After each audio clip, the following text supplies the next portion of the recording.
Imagine peering back in time over 13.5 billion years. The universe is an infant, a vast, dark nursery just emerging from the cosmic dark ages. There are no grand spiral galaxies yet, only a faint fog of primordial hydrogen gas, slowly, patiently, beginning to gather. But through the golden eye of the James Webb Space Telescope, you see something that shouldn't be there. A brilliant, structured beacon of light, a mature galaxy blazing with the fire of a billion suns, where only the faintest sparks were thought possible. This isn't a theoretical what-if. This is the profound puzzle presented by real discoveries, like the galaxy JWST Z13-0. Found by the JWST, this object is forcing us to question the very foundations of our understanding of cosmic evolution. For decades, our best models predicted a slow, methodical assembly for galaxies built over billions of years, piece by piece.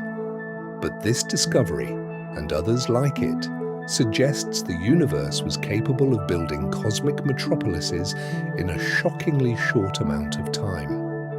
In this episode, we will journey to the cosmic dawn to explore how this impossible galaxy could exist, what it tells us about the universe's very first light, and why scientists are now scrambling to rewrite the first chapter of our universe's history. To truly appreciate the scale of this anomaly, we first need to understand the standard recipe for making a galaxy. Our leading theory, the Lambda-Cold Dark Matter model, paints a picture of hierarchical formation. It begins in the moments after the Big Bang with minuscule fluctuations in the density of primordial matter. Invisible dark matter, the gravitational scaffolding of the cosmos, began to clump together, forming what we call halos. These halos acted as gravitational wells, pulling in the abundant hydrogen and helium gas left over from the Big Bang. Over hundreds of millions of years, this gas would cool, condense, and eventually ignite the very first stars. These tiny protogalaxies would then drift through space, merging and colliding over billions of years, slowly building up into the grand spirals and massive ellipticals we see in our local universe. It's a gradual, bottom-up process, like building a grand castle from individual stones over many centuries. Now, let's place our discovery on this cosmic timeline. The universe is approximately 13.8 billion years old. The light from JWST 13-0 that Webb captured began its journey when the universe was only about 320 million years old. According to our standard recipe, this is barely enough time for the first small star clusters to form, let alone assemble into a structured galaxy already containing the mass of hundreds of millions of our suns. Finding this galaxy is like excavating an ancient site and discovering a complex, multi-story building dated to a time when humans were only supposed to be living in simple huts. It represents a cosmic speedrun of epic proportions. The light from this object has been traveling towards us for over 13.4 billion years, giving us a direct snapshot of an impossibly advanced structure in the universe's absolute infancy. The sheer speed of its formation simply doesn't fit our step-by-step cosmological simulations. So how can we be so sure about its age and its nature? The secret is encoded in its light. As the vast fabric of space-time expands, it stretches the wavelengths of light traveling through it, shifting them towards the red end of the spectrum.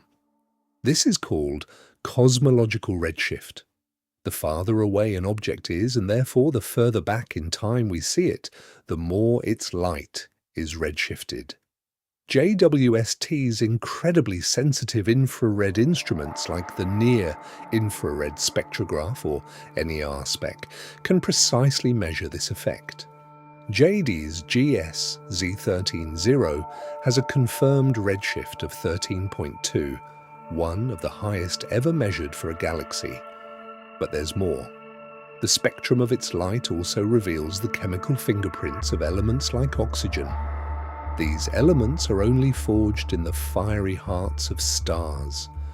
Their presence means that not only had stars formed in this galaxy, but at least one generation had already lived, died, and seeded their cosmos with the raw materials for the next.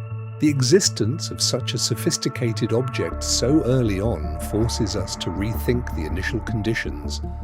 One possibility is that we've underestimated the first stars, the legendary population 3 stars. Our models usually assume they were big, but what if they were true monsters? Imagine stars hundreds or even thousands of times more massive than our Sun.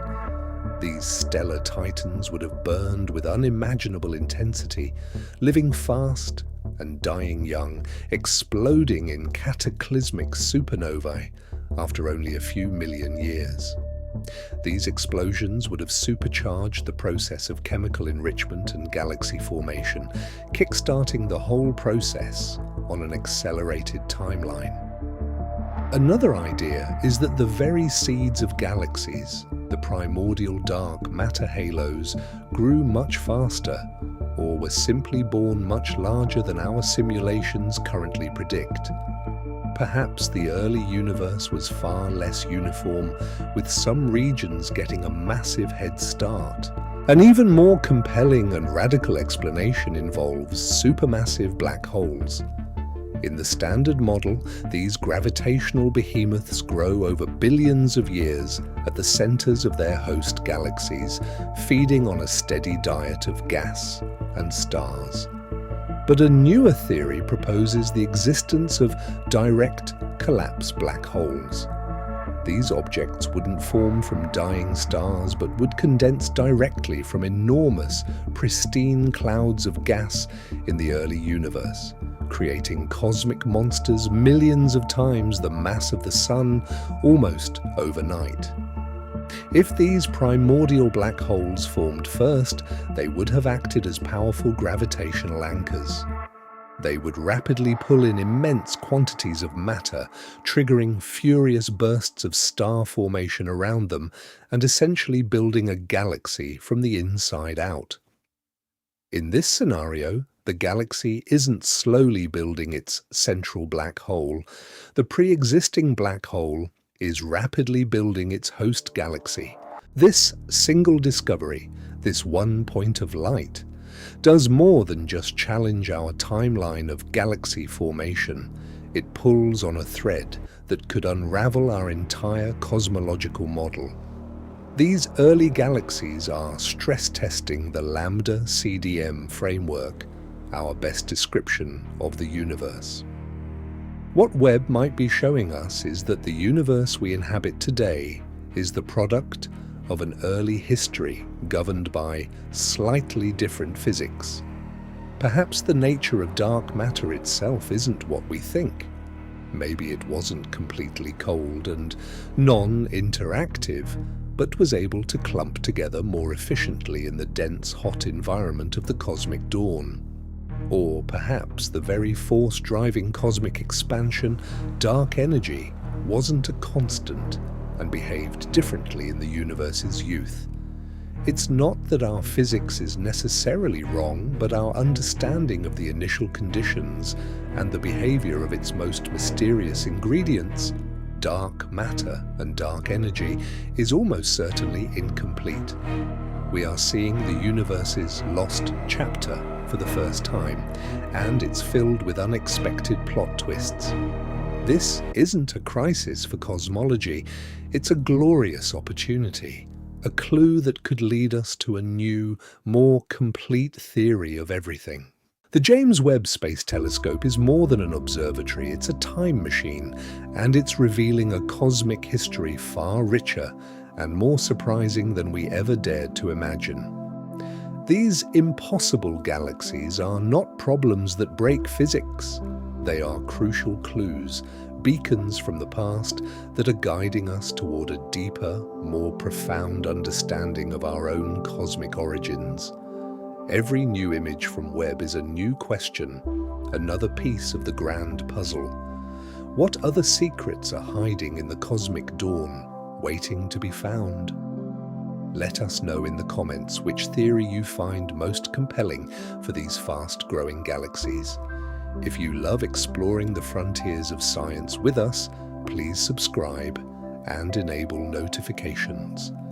Our next journey will investigate the Hubble tension, another cosmic puzzle that challenges the age and expansion of the universe itself.